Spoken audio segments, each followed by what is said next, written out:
Magandang araw sa inyong lahat. Ako po si Paulo Luis Espos, first year student from BSIT.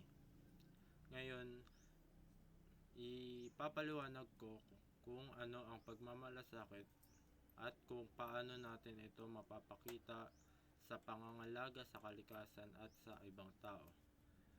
Kung ano ang papel ng communal discernment sa pagpapalaganap ng pagmamalasakit sa lipunan. Una, ang pagmamalasakit ay isang malalim na pakiramdam ng pag-aalala at pag-unawa sa nararamdaman ng iba. Hindi lamang ito tungkol sa pakikipag-empatya, kundi pati na rin sa pagkilos na nagbibigay solusyon sa kanilang mga pangangailangan.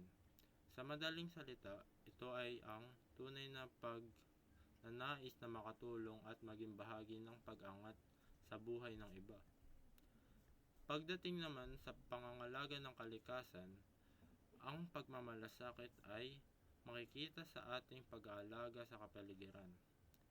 Kapag nagmamalasakit tayo sa kalikasan, hindi lang natin ito tinutulungan upang mapanatili ang kagandahan nito, kundi tinutulungan din natin ang mga susunod na henerasyon na makaranas ng isang malusog na mundo.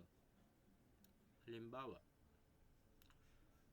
ang simpleng pagtapon ng basura sa tamang lagayan o pag-recycle at pag-iwas sa mga produkto na magdudulot ng pollution ay mga hakbang na nagpapakita ng pagmamalasakit sa ating kapaligiran. Pagdating sa pakikitungo sa iba, ang pagmamalasakit ay makikita sa mga gawaing nagbibigay suporta at tulong sa kanilang pangangailangan. Maaaring ito ay sa pamamagitan ng pagbibigay ng oras sa mga nangangailangan, pag-aalaga sa matatanda, o pagtulong sa mga kapwa sa kanilang mga problema. Ang pagmamalasakit sa mga tao ay hindi lamang nasusukat sa mga malaking aksyon, kundi pati na rin sa maliliit na bagay tulad ng pagiging mabait o maunawain. Ngayon, ano ang papel ng communal discernment o ang proseso na sama-samang pag-unawa at pagdesisyon sa pagpapalaganap ng malasakit? Ang communal discernment ay mahalaga dahil sa pamamagitan nito, ang isang komunidad ay nagkakaroon ng pagkakataon na magtulungan sa pagbuo ng mga solusyon sa mga problema, pakikinig sa boses ng bawat isa. Mas nagiging epektibo ang ating mga aksyon sa pagtulong sa kapwa at sa pangangalaga sa kalikasan. Kapag ang isang komunidad ay sama-samang nagdedesisyon at nagkakaroon ng malasakit sa bawat isa, ang bawat hakbang na ginagawa ay magiging mas makabuluhan at tumutulong sa paggamit ng mas malawak na pagbabago. Sa ganitong paraan, ang bawat isa sa atin ay may papel na ginagampanan sa paggawa ng mundo na mas mapagmahal at mas makatarungan para sa lahat.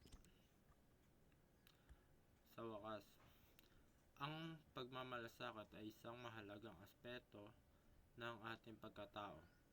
Ito ay nagpapalakas ng ating connection sa isa't isa sa ating mundo sa pamamagitan ng pagkakaroon ng malasakit sa kalikasan at sa bawat isa.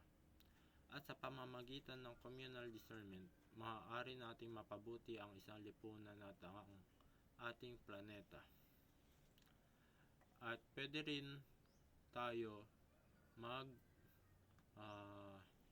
tanim ng mga halaman upang mas lumawak at dumami ang ating mga puno. Yun lang po. Maraming salamat sa panonood. Ulitin ko. Ako po si Paulo Luis Espos from BSIT, first year student. Thank you po.